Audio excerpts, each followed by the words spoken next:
On les retrouve dans la rue, collés au sol, parfois même à notre semelle. Une entreprise veut donner une seconde vie au chewing-gum, recyclé pour mieux dépolluer. Marine Guilbaud, bonjour. Bonjour, merci beaucoup pour cette invitation. Soyez la bienvenue, Marine, sur Sud Radio. Vous êtes la fondatrice de Créagum.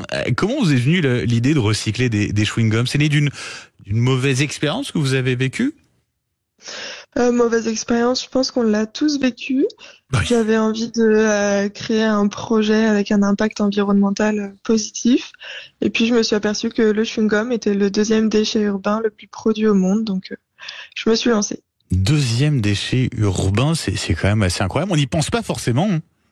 Non, c'est vrai, on n'y pense pas. Pourtant, on le voit tout le temps partout dans notre quotidien, les taches noires sur les pavés dans les rues. On en voit tout le temps. Quand c'est pas notre semelle, effectivement, c'est vrai qu'en ville, on en voit partout. Un chewing-gum, ça met du temps à se dégrader, c'est là-dessus? Ouais, en moyenne, dans l'océan, ça met 25 ans. Sur Terre, on dit à peu près 5 ans. Votre entreprise donc a décidé, je le disais, donc eh bien de recycler ces chewing-gums. Vous venez de la créer, cette entreprise, c'est cela?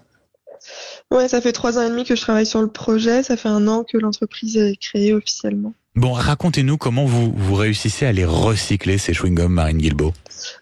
Eh bien, d'abord, on met en place des points de collecte. Donc, je collecte les chewing-gums usagés, donc des petites poubelles à chewing-gum que les entreprises ou les établissements scolaires mettent en place. Ensuite, je collecte aussi les chewing-gums invendus, dont les dates limites de consommation sont dépassées. Ah oui, ouais.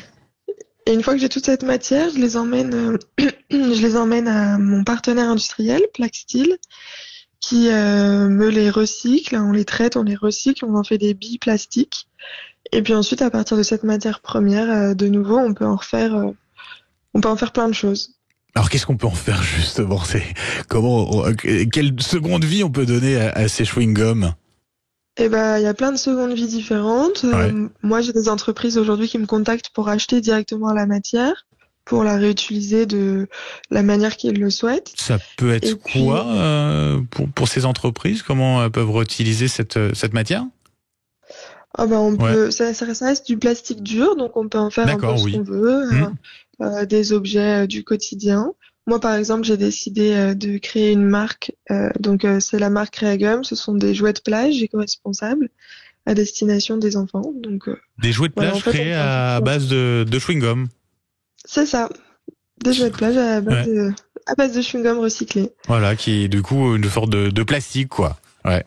Ouais, en fait, le chewing-gum, c'est un polymère synthétique, donc c'est du plastique. Donc, ça fait un objet plastique et il a la particularité d'avoir une odeur de chewing-gum, donc c'est assez sympa. Pour les enfants, forcément, c'est attirant. Alors, ça va être quoi comme jouet pour les enfants?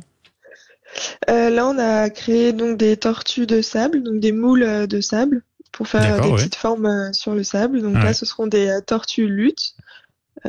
Et puis le but c'est de décliner un peu cette marque donc avec plein d'animaux marins différents, des usages aussi différents.